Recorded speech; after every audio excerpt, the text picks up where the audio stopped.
Banjir Darah di Borobudur Jilid 9. Taman Listialoka yang berada di belakang Istana Maharaja Samaratungga adalah sebuah taman yang luar biasa indahnya. Ratusan macam bunga yang indah-indah mekar berseri di dalam taman. Harum semerbak bunga mawar yang bermacam-macam bentuk dan warnanya itu. Ditambah pula dengan sedapnya bunga-bunga melati dan menur, bunga cempaka, kenanga, kaca piring, dan kantil. Segala keindahan dan keharuman yang dikumpulkan menjadi satu di dalam Taman Listialoka yang menakjubkan itu, selain menarik perhatian kumbang-kumbang dan kupu-kupu serta burung-burung kecil yang berterbangan dari pohon ke pohon. Memang indah sekali Taman Listialoka. Bahkan Taman Sari yang terkenal sekali di Kerajaan Mataram takkan dapat melebihi keindahan Taman Listialoka dari Istana Sailendra ini. Apalagi kalau pemilik taman itu berada di dalam taman, maka akan bertambahlah kecantikan dan keindahan taman itu.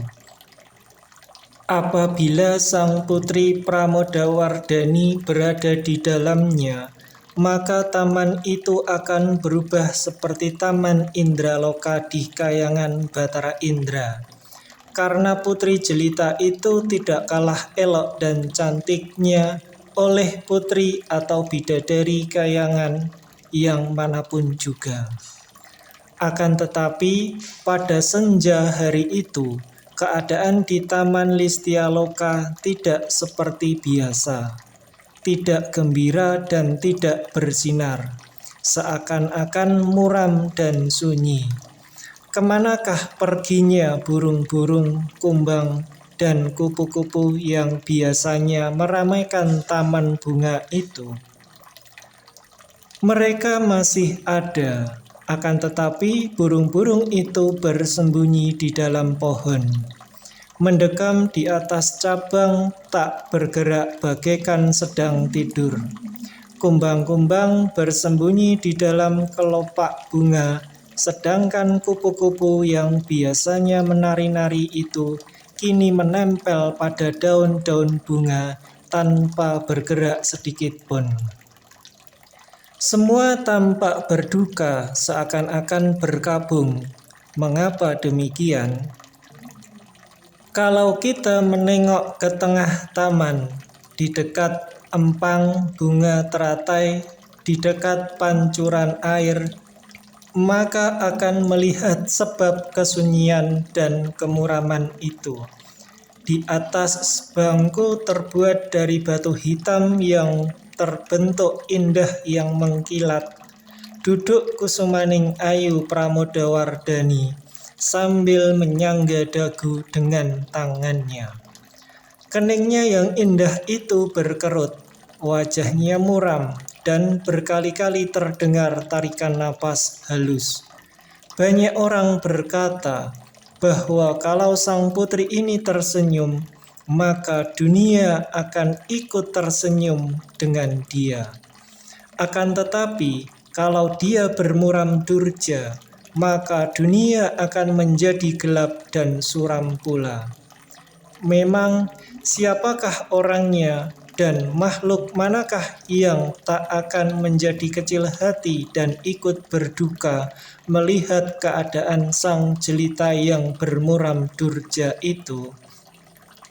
Semenjak peristiwa di depan Candi Lokeswara itu, sang putri merasa tersinggung hatinya. Ia merasa amat kagum melihat keberanian dan kegagahan Indrayana. Akan tetapi juga merasa kecewa. Mengapa pemuda yang menjadi kembang bibir Paradara itu sedemikian kurang ajar kepadanya? Pramodawardhani adalah seorang putri yang tinggi hati, dan ia sekali-kali tidak merasa puas bahwa ada seorang putra Wiku berani berlaku sedemikian lancang terhadapnya. Pramodawardhani selalu dimanja dan merasa dirinya putri mahkota. Ia menghendaki penghormatan sebesarnya dari siapapun juga. Diam-diam ia merasa bangga kepada diri sendiri bahwa ternyata pemuda yang sudah terkenal menggoncangkan iman di dada para jelita itu tidak berhasil menggoncangkan imannya yang teguh kuat. Ia memang amat tertarik dan kagum melihat wajah elok dan tampan itu. Akan tetapi, sama sekali keliru kalau orang mengira bahwa dia jatuh hati. Kusumaning Ayu Pramodawardhani bukanlah seorang dara biasa yang mudah jatuh cinta dan mudah terluka oleh panah asmara. Betapapun juga, terharu juga hatinya menyaksikan sepak terjang Indrayana yang jelas sekali menyatakan betapa besar cinta kasih dan kekaguman pemuda itu terhadap dia. Patung yang menyerupai wajahnya itu sampai dicuri dengan nekat oleh pemuda itu. Merah wajah Pramodawardhani apabila ia terkenang akan hal itu. Kemudian ia mendengar betapa ayah pemuda itu, Sang Wikuduta Prayoga, ditangkap, dan betapa ayahnya mengeluarkan perintah penangkapan atas diri Indrayana. Betapa duka dan kecewanya. Ia maklum bahwa gara-gara ini pada hakikatnya berdasar atas kelemahan hati pemuda itu yang jatuh cinta kepadanya. Dan kalau sampai terjadi malapetaka dan hukuman menimpa diri pemuda itu dan Wikuduta Prayoga, maka karena dialah itu, dia merasa berdosa, seakan-akan dia yang menyebabkan kemalangan menimpa keluarga itu. Kemudian ia mendengar pula tentang kembalinya rombongan Wiku yang tidak berhasil menangkap Indrayana, akan tetapi bahkan membawa pendeta yang membuat patung itu. Ia mendengar betapa pendeta Mataram yang aneh itu telah mengorbankan diri dan menyanggupi untuk memikul semua hukuman yang hendak dijatuhkan atas diri Indrayana dan Wikuduta Prayoga, dan bahwa kemudian pendeta yang bernama Panembahan Banyumurti itu hendak dihukum kubur hidup-hidup oleh Mahawiku Dharma Mulya. Alangkah kejamnya, alangkah ngerinya. Berkali-kali sang putri mengeluh seorang diri. Terbayanglah pada wajahnya pendeta yang aneh itu, yang dengan usapan tangan pada patung Dewi Tara telah dapat membuat muka patung itu menjadi seperti mukanya sendiri. Terbayanglah ia, betapa pendeta itu selalu tersenyum ramah. Sepasang matanya bersinar-sinar penuh seri kegembiraan. Alangkah ngerinya, mengapa Rama Prabu membiarkan saja hukuman yang keji ini berlaku atas diri pertapa itu. Hati Pramodawardhani menjerit-jerit ketika ia duduk melamun dengan bunga teratai merah dan putih itu. Biarpun pertapa itu orang Mataram, akan tetapi ia pun seorang manusia. Mengapa Rama Prabu tidak melarang dilangsungkannya hukuman yang melanggar peri kemanusiaan ini? Dengan hati sedih dan penuh kasihan kepada sang pertapa, Pramodawardhani tak terasa lagi turun dari batu tempat duduknya, berlutut dan berdoa ke arah empang. Di situ terdapat bunga-bunga teratai dan daun-daun teratai yang lebar dan indah mengambang di atas air. Siapa tahu kalau pada saat itu terdapat dewata yang sedang duduk bertapa di atas daun-daun teratai itu, karena daun-daun teratai memang tempat bertapa para dewata yang berhati mulia. Bibir Pramodawardhani yang merah dan indah bentuknya itu berbisik, "Semoga Sang Buddha dan para dewata melindungi Panembahan Banyumurti dari hukuman yang keji ini." Pada saat itu terdengar tindakan kaki perlahan di belakang sang putri. Kemudian terdengar suara riang, "Ayunda yang baik, engkau sedang berbuat apakah di sini?" Pramodawardhani sadar. Kemudian ia berpaling. Wajah yang tadinya muram itu menjadi terang bagaikan wajah bulan purnama, terbebas dari selimutan mendung. Bibirnya tersenyum kembali dan seakan-akan mekarlah semua bunga di dalam taman pada saat sang putri tersenyum amat manisnya itu. "Adikku yang manis, kau mengejutkan hatiku, akan tetapi berbareng juga menggembirakan perasaanku." "Ayunda Wardhani," kata anak laki-laki yang masih kecil itu, "tadi kulihat kau bermuram durja dan bersemadi seakan-akan ada yang menunggu dan mengganggu hatimu. Apakah gerangan yang mengesalkan hatimu, Ayunda?" Pramodawardhani memandang kepada adiknya yang penuh kasih sayang. Adindanya ini yang bernama Balaputra Dewa atau biasa disebut Balaputra saja, memang seorang anak yang amat cerdik. Kepada adiknya ini, sukarlah untuk berbohong dan sukar sekali untuk menyembunyikan sesuatu dari pandangan matanya yang tajam. Pramodawardhani tidak ingin menceritakan hal-hal yang memusingkan pikirannya itu kepada Balaputra, karena dianggapnya bahwa Balaputra masih terlampau kecil untuk mengetahui akan hal-hal itu. Maka ia lalu memeluk adiknya dan membelai-belai rambutnya sambil berkata dengan penuh kasih sayang, "Balaputra, Adinda sayang, aku tidak menyusahkan sesuatu. Hanya sebelum kau datang, aku merasa kesunyian seorang diri di dalam taman. Mengapa tidak kau lihat seorang pun emban dan pelayan? Kemanakah mereka, Ayunda?"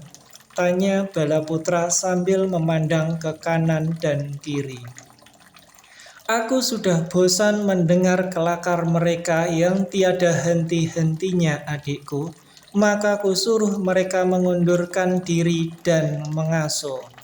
Kasihan juga mereka telah bekerja sepanjang hari. Bukankah mereka itu manusia juga, seperti kita yang dapat lelah dan capek?" "Kau memang berbudi dan berhati mulia, Ayunda. Jangan memuji adikku. Ayundamu hanya seorang manusia biasa saja, dan sebagai manusia kita harus menanam budi sebanyak-banyaknya di hati sanubari kita. Karena jangankan kita yang disebut manusia, makhluk terkasih dari para dewata, sedangkan binatang pun tahu akan budi kemuliaan. Kau belum mendengar cerita tentang burung pelatuk dan singa." Balaputra berseri wajahnya. Kakaknya ini memang pandai sekali bercerita. Maka melihat kesempatan ini, ia tidak mau menyia-nyiakannya. Sambil memegang tangan ayundanya yang halus dan lebih besar dari tangannya sendiri, ia berkata mendesak manja, "Belum, Ayunda, kau berceritalah. Aku senang sekali mendengar ceritamu yang indah-indah." Pramodawardhani tersenyum setelah mencium kening adiknya dengan mesra. Ia berkata, Dalam sebuah hutan yang amat besar hidup seekor singa yang amat liar dan buas.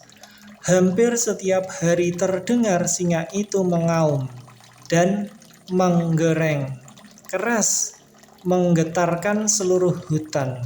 Itulah tanda bahwa singa itu sedang menangkap seekor binatang lain menjadi korban dan mangsanya, yaitu kelinci, kancil, rusa, dan binatang-binatang lemah sebangsa itu. Gerengan singa buas itu selalu diiringi pekik ketakutan dan kesakitan dari korban yang diterkamnya. Alangkah kejamnya singa itu, Balaputra mencela. Memang adikku, singa memang seekor binatang yang amat kejam dan ganas. Oleh karenanya ia disebut raja hutan. Sungguh pun bukan merupakan raja yang bijaksana, melainkan seekor raja hutan yang amat kejam dan ganas. Akan tetapi, telah beberapa hari tidak terdengar geraman dan auman kemenangan dari singa itu. Yang terdengar hanyalah gerangan-gerangan perlahan tanda kesakitan dan kelaparan dari raja hutan itu. Diselingi sorak-sorai yang gembira ria dari para binatang kecil. Hal ini memang mengherankan dan tidak sewajarnya. Maka seekor burung pelatuk yang berbulu indah dan berpatuk kuat terbang berputar-putar di atas pohon-pohon untuk mencari tahu apakah gerangan yang terjadi dengan si raja hutan. Akhirnya dapat juga ia menemukan singa itu. Kiranya singa itu telah bergulingan di bawah pohon dalam keadaan hampir mati. Perutnya kempis tanda kelaparan, rahangnya terbuka lebar-lebar, tak dapat ditutupkan kembali. Ternganga bagaikan sebuah gua merah yang mengerikan. Mengapakah gerangan dia? Tanya Balaputra dengan penuh perhatian. Ayundanya demikian pandai bercerita, suaranya halus, lembut dan merdu, sedangkan wajahnya bergerak membayangkan keadaan ceritanya, sehingga pangeran kecil itu seakan-akan melihat di depan matanya sendiri peristiwa yang sedang terjadi di dalam cerita ayundanya. Demikian pula pertanyaan yang diajukan oleh si burung pelatuk, jawab Pramodawardhani kepada adiknya. Ia bertanya kepada singa itu setelah terbang turun dan berdiri di atas cabang pohon di dekat si raja hutan. Singa merasa malu untuk menerangkan, akan tetapi akhirnya ia menjawab bahwa ketika ia sedang makan tubuh seekor kancil yang menjadi mangsanya 3 hari lalu, tulang punggung kancil yang nakal itu telah melintang dan terselip di tenggorokannya, sehingga tulang itu berhenti di tengah-tengah, tak dapat ditelan, tak dapat pula dimuntahkan keluar, membuat mulutnya terbuka dan terganjal, tak dapat ditutupkannya kembali. Nah, itulah upah si rakus, kata Balaputra. Kakaknya tersenyum memandangnya. Demikian pula yang dikatakan oleh burung pelatuk itu, adikku. Ia juga menegur singa dan mencelanya terlalu rakus. Orang makan tak boleh terburu-buru, tak boleh terlalu lahap dan rakus. Harus memilih dengan hati-hati benda yang hendak dimasukkan ke mulut dan perut. Demikian burung pelatuk yang bijaksana itu memberi nasihat.